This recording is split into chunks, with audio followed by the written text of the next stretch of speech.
Hey guys, welcome to Let's Learn Personal Guidance Program. This is रूपक.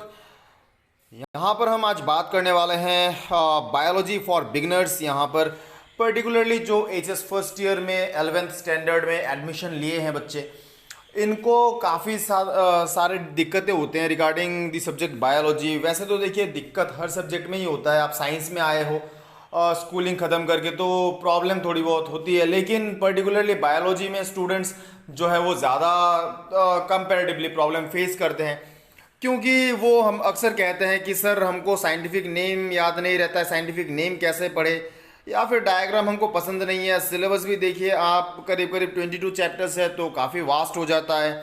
Schooling हमारा था vernacular medium से, तो हमें इंग्लिश में जो टर्मिनोलॉजीज है, जो टेक्निकलिटीज़ है वो समझ में आता नहीं है. तो ये सारे प्रॉब्लम्स का आंसर मैं यहाँ पर बताने वाला हूँ आपको इस वीडियो में. बहुत ही इंपॉर्टेंट वीडियो होने वाला है पर्टिकुलरली फॉर द बिगिनर्स जो अभी बायोलॉजी स्टार्ट करने वाले हैं, एंड फॉर बोथ HSCC, आप CBSE के हो या फिर आप नीट एस्पिरेंट हो, तो हर किसी के लिए ये वीडियो होने वाला है हेल्पफुल. यहाँ पर दिया हुआ है मेरा कॉन्टैक्ट नंबर, आप मुझसे कॉन्टैक्ट कर सकते हो, पर्सनली जुड़ सकते हो फॉर मोर डिटेल. लेकिन आगे बढ़ने से पहले मैं अपना प्रोफाइल आपको बता देता हूँ. दिस इज़ मी, मेरा नाम है रूपक, एंड मैं अपना नीट पर्सनल गाइडेंस प्रोग्राम में आपको हेल्प करता हूँ for prepare your preparation for NEET, and along with that HSCC के लिए मैं जूलॉजी पढ़ाता हूँ. I am subject expert for zoology. 3 साल से ज़्यादा मेरा टीचिंग एक्सपीरियंस है. मेरे साथ आप पर्सनली जुड़ सकते हो. मेरा टेलीग्राम चैनल जिसका लिंक आपको मिल जाएगा यहाँ पर. Apart from that I can take classes for I do take classes for UPSC competitive exam जो होता है, जहाँ पे मैं polity, science and technology, geography and zoology optional papers पढ़ाता हूँ. सो आप इन सब्जेक्ट्स के लिए भी जुड़ सकते हो मेरे साथ. नाउ आगे बढ़ते हैं. सबसे पहले बात करते हैं अबाउट दिस सिलेबस, क्योंकि देखिए आप कोई भी कोर्स पढ़ने जाते हो, आप कुछ भी पढ़ाई स्टार्ट करते हो, सबसे पहली बात है आपको पता होना चाहिए कि हमको पढ़ना क्या है. सिलेबस जो है वो है आपका की, जो आपको डायरेक्शन देगा कि आपको ये चीज़ें हैं जो पढ़ने होंगे. सो सिलेबस सबसे पहले आपको पता होना चाहिए. So before going to anything else हमको सबसे पहले देखना होगा कि सिलेबस हमारा क्या डिमांड कर रहा है, क्या चाहता है सिलेबस हमसे. तो आपका जो बायोलॉजी का सिलेबस है HS फर्स्ट ईयर में, यहाँ पर इसका स्ट्रक्चर है ये CBSE पैटर्न में दिया हुआ है. आप अगर HSCC बोर्ड से हो तो फिर लगभग सेम पैटर्न ही आपका फॉलो होगा, बस स्कोरिंग में यहाँ पर थोड़ा सा कुछ चेंजेस आपको मिलेंगे. ना यहाँ पर सबसे पहले हम देखते हैं कि जो चैप्टर्स है 5 यूनिट्स में डिवाइड किए गए हैं.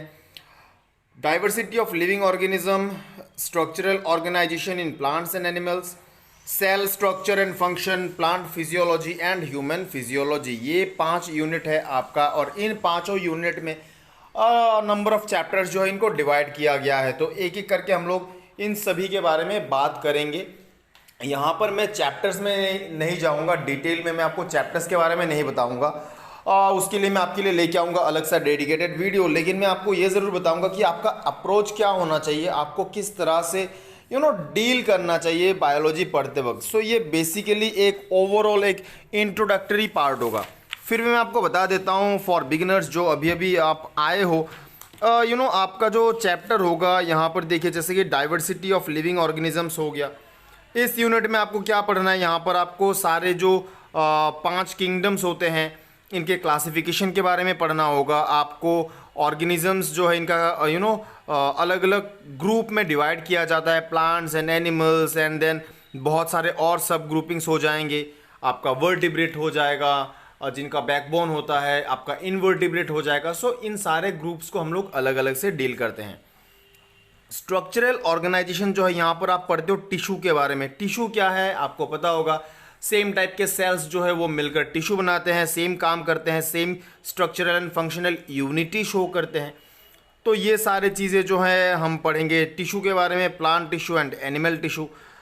देन आपका सेल के बारे में हम पढ़ेंगे यूनिट 3 में. यहाँ पर सेल के बारे में ओवरऑल स्ट्रक्चर क्या है सेल का, सेल के अंदर क्या क्या चीज़ें मौजूद होते हैं, सेल क्या काम करता है, सेल कैसे डिवाइड होता है, किस तरह से सेल का प्रजनन होता है, ये सारी चीज़ें हम लोग पढ़ेंगे इस यूनिट में. देन प्लांट फिजियोलॉजी में प्लांट का जो भी फिजियोलॉजिकल फंक्शनिंग होता है, प्लांट में किस तरह से वाटर का मूवमेंट होगा, किस तरह से फोटोसिंथेसिस होगा, ये सारी चीज़ें हम पढ़ेंगे इस यूनिट में। एंड फाइनली ह्यूमन फिजियोलॉजी में हम पढ़ेंगे आपका डाइजेशन, पाचन प्रक्रिया जो है कैसे होता है, कैसे आप सांस लेते हो, रेस्पिरेशन कैसे होता है, ब्लड के बारे में, देन आपका किडनी कैसे काम करता है, इन सारे चीज़ों को हम लोग पढ़ेंगे 5th यूनिट में। तो काफ़ी इंटरेस्टिंग सा सिलेबस डिस्ट्रीब्यूशन है, ओवरऑल एक ब्रॉड आइडिया आपको देता है आपका जो सिलेबस है।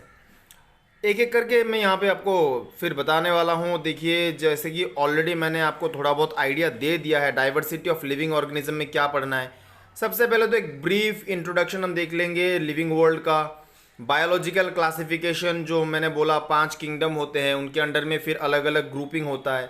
प्लांट एंड एनिमल किंगडम के बारे में हम डिटेल में बात करेंगे, एनिमल किंगडम में क्या क्या है। जैसे आपको पता होगा कुछ होते हैं जिनका बैकबोन होता है, वर्टिब्रेट कहते हैं, इनवर्टिब्रेट कहते हैं। मैं रफली बता रहा हूँ, देखिए बहुत ही स्पेसिफिकली हम लोग डील करेंगे इन चैप्टर्स को, लेकिन अभी मैं आपको रफली बता रहा हूँ क्योंकि आप अभी फर्स्ट टाइम आए हो फर्स्ट ईयर में, तो आपको मैं इतना ज़्यादा टेक्निकलिटीज़ में नहीं समझाने वाला हूँ यहाँ पर इस वीडियो में।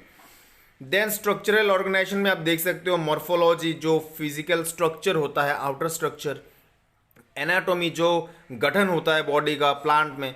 देन सिमिलरली हम लोग एनिमल्स के बारे में बात करेंगे, सेल जो कोशिका होते हैं, देन वो मिलकर टिश्यू बनाएंगे, ऑर्गन बनाएंगे, तो इन सारे चीज़ों को हम बात करेंगे। सेल के बारे में पढ़ेंगे कि सेल को यूनिट ऑफ लाइफ कहा जाता है, माना जाता है जो सेल है वो बेसिक फंडामेंटल यूनिट है जिससे लाइफ का जो लाइफ प्रोसेसेस है वो चलते हैं। बायोमोलिक्यूल्स, हमको पता है हमारे बॉडी में बहुत सारे कंपाउंड्स चाहिए होते हैं, प्रोटीन, कार्बोहाइड्रेट, इन सारे नाम्स को आप पहले भी पढ़ चुके हो इनके बारे में, तो इन्हीं के बारे में हम बात करेंगे डिटेल में। Then cell cycle and cell division जो आपका चैप्टर 10 है, इसमें हम पढ़ेंगे कि सेल किस तरह से पैदा होता है, ग्रो करता है, फिर डिवाइड करता है सेल, एक सेल से 2 सेल, 2 से 4 सेल बनते हैं। प्लांट फिजियोलॉजी में हम पढ़ेंगे ट्रांसपोर्ट इन प्लांट। देखिए प्लांट में किस तरह से जो पानी है उसके साथ मिनरल्स है वो कैसे पहुंचता है प्लांट तक। फोटोसिंथेसिस के बारे में हम पढ़ेंगे, रेस्पिरेशन के बारे में, एंड प्लांट ग्रोथ। देखिए मैं यहाँ पर बॉटनी वाला पार्ट जो है आपको बताऊंगा नहीं, बॉटनी पार्ट के लिए आप अलग से डेडिकेटेड वीडियो देख सकते हो, लेकिन यहाँ पर मैं पर्टिकुलरली जूलॉजी के बारे में फोकस करूंगा। ह्यूमन फिजियोलॉजी में बहुत ही इंटरेस्टिंग जो अरेंजमेंट है चैप्टर 16 टू चैप्टर 22, जो अरेंजमेंट है वो काफ़ी इंटरेस्टिंग है क्योंकि यहाँ पर देखिए क्या कह रहे हैं, डाइजेशन एंड एब्जॉर्प्शन। सबसे पहले एक ऑर्गेनिज्म को, एक एनिमल को जिंदा रहने के लिए क्या करना होता है, खाना पड़ता है, एंड देन उसको बॉडी जो है वो एब्जॉर्ब कर लेता है। फिर हम सांस लेते हैं जिसके ज़रिए ऑक्सीजन हमारे बॉडी में जाता है, एंड ब्लड के ज़रिए वो ऑक्सीजन अलग अलग सेल तक पहुंच जाते हैं जहां पर खाने का ब्रेकडाउन होता है जो भी हमने खाया है। सो डाइजेशन, फिर ब्रीदिंग एंड रेस्पिरेशन आ जाएगा। बॉडी फ्लूइड जो ब्लड है, हमारा जो पंपिंग ऑर्गन है, हार्ट है, वो किस तरह से काम करता है। फिर वही मेटाबॉलिक प्रोसेस के दौरान बहुत सारे अनवांटेड चीज़ें जिनको excretory product, nitrogenous waste product हमारे बॉडी में जनरेट होगा, इनको एलिमिनेट करना होता है, बॉडी से निकालना होता है, तो एक्सक्रीशन, हमारा किडनी काम में आ जाता है। फिर लोकोमोशन एंड मूवमेंट, ऑर्गेनिज्म एक जगह से दूसरे जगह पे कैसे मूव करेगा। Neural control and coordination, brain जो है, नर्व्स जो है वो कैसे काम करेंगे। देन केमिकल कोऑर्डिनेशन, हमारे बॉडी में जो हार्मोन्स होते हैं वो किस तरह से काम करते हैं। तो इन सारे चीज़ों को हमें पढ़ना है। सो काफ़ी इंटरेस्टिंग एक ओवरऑल एक ब्रॉडर सेंस में आपको पूरा नॉलेज दिया जाता है। जो आपका फर्स्ट ईयर सिलेबस है आपको एक ब्रॉडर व्यू देता है आपको regarding the entire animal world. Now the question is start कहाँ से करें। हमने इतने सारे सिलेबस चैप्टर्स के बारे में बात कर लिया, हमने सिलेबस के बारे में बात कर लिया, लेकिन द क्वेश्चन इज हम लोग स्टार्ट कहाँ से करें, क्योंकि चीज़ें अभी बहुत ही वास्ट दिख रहे हैं। अरे इतना ज़्यादा पढ़ना है तो हम स्टार्ट कैसे करें। बात बहुत ही सिंपल है। देखिए आपके लिए ये कुछ नया चीज़ नहीं है, आप क्लास 8, 9, 10 स्टैंडर्ड में ये ऑलरेडी पढ़ के आए हो। सो मैं कहता हूँ कि आप क्लास 8 या 7 तक ना जाए। आपका जो 9th एंड 10th स्टैंडर्ड का टेक्स्ट बुक है, जिस मीडियम से भी आप थे, आप किसी भी मीडियम में पढ़े हो, आप बंगाली, एसएमएस, हिंदी, आप किसी भी मीडियम में पढ़े हो, आप अपना क्लास 10th एंड 9th का जो टेक्स्ट बुक है, स्टैंडर्ड बुक जो आपने पढ़ा है, उसको आप लीजिए, एंड जो रिलेटेबल टॉपिक्स हैं उनको एक बार देख लीजिए, क्योंकि बहुत सारे टॉपिक्स आपको ऐसे मिलेंगे जो आपने पहले ऑलरेडी पढ़ रखा है। बस बात क्या है, यहाँ पर अभी आप अगर वर्नाकुलर मीडियम से थे, आप मान लीजिए आप बंगाली मीडियम से थे, तो अभी आपको ये सेम चीज़ें इंग्लिश में पढ़ना है थोड़ा डिटेल में, तो आपका जो बेसिक नॉलेज है जो आपने क्लास 9th या 10th स्टैंडर्ड में आपने पढ़ा हुआ है, उसी नॉलेज को यूटिलाइज करके आप जो है आपको स्टार्ट कर सकते हो सिलेबस को। सबसे पहले आपको करना क्या है, आपको जाना है अपने 9th 10th स्टैंडर्ड की टेक्स्ट बुक के पास। टेक्स्ट बुक में आपको जो जो टॉपिक कॉमन दिख रहा है फर्स्ट ईयर सिलेबस के साथ, आप उन सारे कॉमन टॉपिक्स को एक बार पढ़ें। जो भी आपको इंग्लिश में वर्ड, जैसे कि पहले आपका बंगाली में आपने कुछ पढ़ा था तो अभी आपको इंग्लिश में पढ़ना है, ऐसे जो भी वर्ड है, देखिए आपका जो क्लास 9th या 10th का जो टेक्स्ट बुक होगा उसमें हर ऐसे जो टेक्निकल वर्ड्स होते हैं इनके ऑपोजिट में आपको ब्रैकेट में दिया हुआ होता है इंग्लिश ट्रांसलेशन। हर इंग्लिश ट्रांसलेशन को आप मार्क कर सकते हो। आपको डेडिकेटेड बायोलॉजी का डिक्शनरी भी मिल जाता है, आप ऑनलाइन खरीद सकते हो, आप पीडीएफ फॉर्मेट में डाउनलोड कर सकते हो, जैसा आपका कन्वीनियंस हो आप गूगल कर सकते हो। जो डेडिकेटेड डिक्शनरी है, आप एक डिक्शनरी मेंटेन करो ताकि ये जो टेक्निकल वर्ड्स है ये आपके लिए आसान हो जाए। एंड देखिए फर्स्ट टाइम, हम सभी चीज़ें फर्स्ट टाइम सीखते हैं एंड धीरे धीरे यूज टू हो जाते हैं। यहाँ पर भी आप फर्स्ट टाइम सीखोगे बहुत सारी चीज़ें, एंड जैसे जैसे हम बात करेंगे इनके बारे में वैसे वैसे आप यूज टू हो जाओगे, चीज़ें आपके दिमाग में अपने आप बैठने लगेगा। कुछ स्टूडेंट्स कहते हैं कि सर हमको डायग्राम पसंद नहीं है, डायग्राम हमें ड्रॉ करना आता नहीं। तो देखिए डायग्राम जो है ना, आप ड्राइंग के साथ डायग्राम को कंफ्यूज करते हो। ऐसे में एक सिंपल सी बात है, आप जो कहते हो सर मुझे पसंद नहीं है या मुझे आता नहीं है, आप ड्राइंग के बारे में बात करते हो। Diagram is different from drawing. Diagram जो है ना, ये बेसिकली क्या होता है, देखिए बायोलॉजिकल प्रोसेस को समझने के लिए एक फंडामेंटल यूनिट है डायग्राम। अब जब मैं डायग्राम कहता हूं, मैं बस पिक्चर को नहीं कह रहा हूं, डायग्राम में एक चार्ट भी आ जाता है। आपने कोई फ्लो चार्ट बनाया है, वो भी एक डायग्राम के हिसाब से देखा जाता है ना। क्या होता है बेसिकली, आप बायोलॉजी में आपको बहुत सारे सेंटेंसेस पढ़ने नहीं होते हैं, बहुत सारे सेंटेंसेस लिखने नहीं होते हैं, क्योंकि डायग्राम जो है वो एसेंशियली आपको हेल्प करता है इन सारे चीज़ों को समझने में।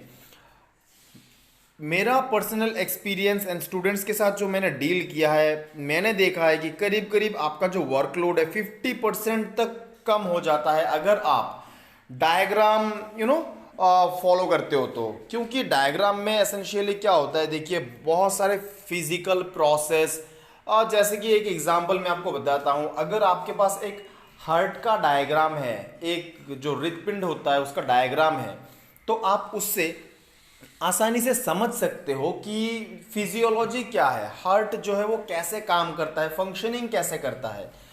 सेम चीज़ अगर आप टेक्स्ट में पढ़ने जाओ, आप सेंटेंसेस में पढ़ने जाओ, तो शायद आपको 2 3 4 5 पेज आपके लिए कम पड़ जाएगा। आप फिर भी इतने सारे चीज़ें इतने सारे पेजेस में कवर नहीं कर पाओगे। लेकिन एक डायग्राम आपका जो वर्कलोड है मोर देन 50% आपके लिए कम कर सकता है। और बायोलॉजी में हमें चाहिए होता है साइंटिफिक पिक्चर्स, हमें कोई आर्टिस्टिक एक्सप्रेशन नहीं चाहिए।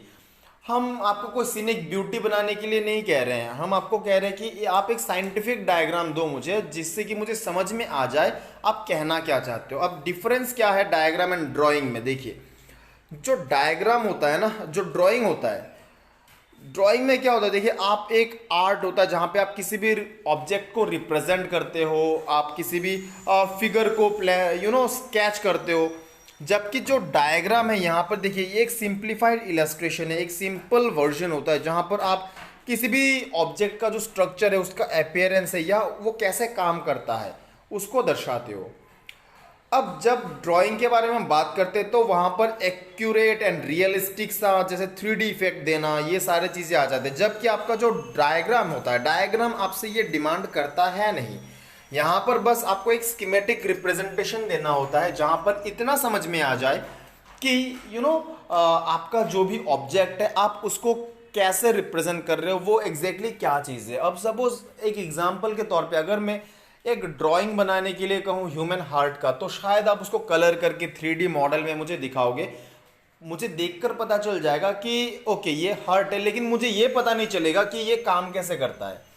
सेम चीज़ अगर मैं आपको बायोलॉजिकली ड्रॉ करने के लिए बोलूँ तो आप मुझे 4 चैम्बर दिखाओगे हार्ट में, आप मुझे ऑरिकल्स एंड वेंट्रिकल्स दिखाओगे, जहां पर मुझे देख के पता चल जाएगा कि ओके ब्लड जो है वो यहाँ से यहाँ पे ट्रेवल कर रहा है, यहाँ से यहाँ पे ट्रेवल कर रहा है, तो मुझे ओवरऑल फंक्शनिंग समझ में आ जाएगा। सो सिंपल होता है एंड इफेक्टिवली आप किसी भी फंक्शनिंग को शो कर सकते हो। ड्राइंग के लिए आपको एक्सपर्टीज चाहिए, आर्टिस्टिक स्किल चाहिए, जबकि बायोलॉजिकल डायग्राम कोई भी ABCD एनीवन कोई भी कर सकता है इसको with some basic set of skills, some basic set of practice, कोई भी इंसान इसको कर सकता है।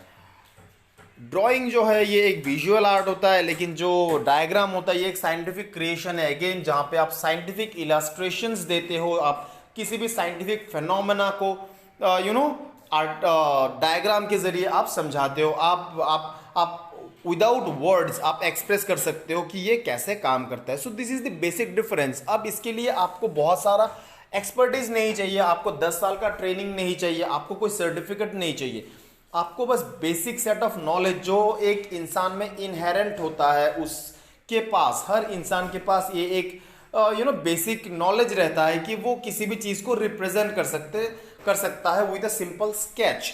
तो यही होता है बायोलॉजिकल डायग्राम। अब उसके लिए आपको बहुत ज्यादा एक्सपर्टीज नहीं चाहिए, there is nothing difficult, so it's very simple. First you just need to understand what exactly biological diagram demands from you। फिर आप कहते हो सर सिलेबस बहुत वास्ट है, अभी 22 चैप्टर्स हमने देखा है। तो सिलेबस देखिए वास्ट है क्योंकि फर्स्ट ईयर में आपको एक ओवरऑल एक ब्रॉडर सेंस में आपको नॉलेज प्रोवाइड किया जाता है कि एनिमल वर्ल्ड क्या है, कैसे काम करता है। So I don't think the syllabus is vast, I think the syllabus is comprehensive. काफ़ी सारे चीज़ों को कम यूनिट्स में कवर किया जाता है फर्स्ट ईयर में, एंड वो इम्पॉर्टेंट आपके लिए इसलिए है क्योंकि आपका जो बेसिक होगा, जो फाउंडेशन होगा, जो आप बिल्ड करने वाले हो, आपका यहीं से स्टार्ट होगा। अभी तक का आपका जो भी नॉलेज था, बेसिक नॉलेज था, उसी को यूटिलाइज करके आप आगे फाउंडेशन बनाओगे आपका first year and second year के लिए, जो आपको अल्टीमेटली आपके बोर्ड एग्जाम में या नीट के लिए अगर आप प्रिपेयर करते हो तो आपको हेल्प करने वाला है। So syllabus is not too vast, syllabus जो है आपका काफ़ी सिंपल होता है, बस आपको स्मार्टली उस सिलेबस को देखना होता है, बस नज़रिया चाहिए होता है उस सिलेबस को देखने के लिए। अब वो कैसे किया जाता है वो बताऊंगा मैं आपको, उसके लिए भी आपको टेंशन नहीं करना होता है। देखिए आप क्या करोगे, आपका सिलेबस बहुत ज़्यादा वास्ट नहीं लगेगा, आपको इन 4 पॉइंट्स में फोकस करना है। नोट बनाने का जो स्किल है, कैसे नोट बनाया जाता है, ये एक बहुत ही इंपॉर्टेंट फैक्टर है, क्योंकि आप देखिए आपको लिटरेचर नहीं पढ़ना है यहाँ पर, ठीक है। आप लिटरेचर के लिए अलग आपका टेक्निक होगा, आप मैथ के लिए अलग टेक्निक करोगे, बायोलॉजी के लिए भी सिमिलरली आपका टेक्निक होता है, जहाँ पर आप कम लिखते हो, आप चीज़ों को ब्यूटीफुली आप रिप्रेजेंट करते हो, एंड आसान हो जाता है। आप एक बार पढ़ के आप काफ़ी लंबे समय तक चीज़ों को याद रख सकते हो। तो वही कुछ टेक्निक्स है जो मैं आपको बताऊंगा यहाँ पर। तो नोट मेकिंग का, अब देखिए हर किसी का अलग अलग स्टाइल होता है नोट मेकिंग का।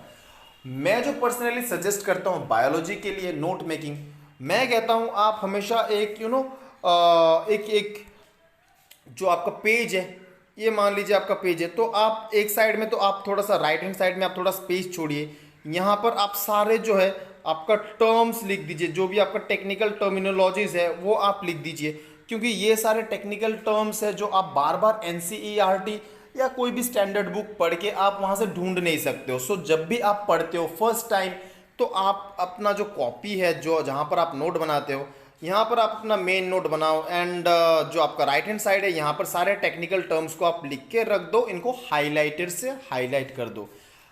मैं हमेशा प्रेफर करता हूँ कलर्ड पेन यूज़ करने का, अलग अलग कलर के पेन जो है, आप हेडिंग बनाओ, हेडिंग के अंडर में आप सब हेडिंग बना लो, एंड इस तरह से जो है आपका रिप्रेजेंटेशन जो है वो काफ़ी मैग्नीफाई हो जाता है। छोटे छोटे पॉइंट्स जो है वो आप आसानी से देख सकते हो, आप आसानी से समझ सकते हो।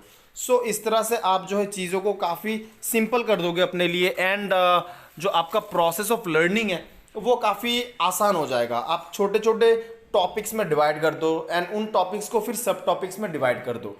सो इस तरह से आप चीज़ों को सिंप्लीफाई कर सकते हो। अगेन सब्सिक्वेंट क्लासेस के दौरान मैं आपको इसके बारे में और डिटेल में बताऊंगा। आपके पास जो भी रिसोर्सेस है, जैसे कि मैंने बोला हाइलाइटर, कलर्ड पेन, ये सारी चीज़ें बहुत ही इंटरेस्टिंग बना देता है आपके नोट्स को। मैं आपको दिखाने वाला हूँ ऐसा ही एग्जाम्पल, किस तरह से आप चीज़ों को सिंपल कर सकते हो अपने लिए। माइंड मैपिंग एंड स्ट्रक्चर जो है आपके चैप्टर का, वो काफ़ी इंपॉर्टेंट हो जाता है। Before going into the chapter you should know what your chapter is demanding. इस चैप्टर में कौन से टॉपिक्स है एंड उनके अंडर में कौन सा सब टॉपिक है, आपसे क्या डिमांड कर रहा है, आपको क्या जानना है इनके बारे में। So you should know the broad idea.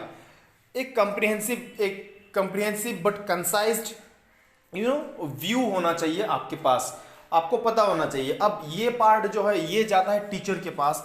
Teacher is responsible for conveying the structure, कि आपका ये है स्ट्रक्चर इस चैप्टर का, इस चैप्टर में आपको इन सारे चीज़ों पे फोकस करना है।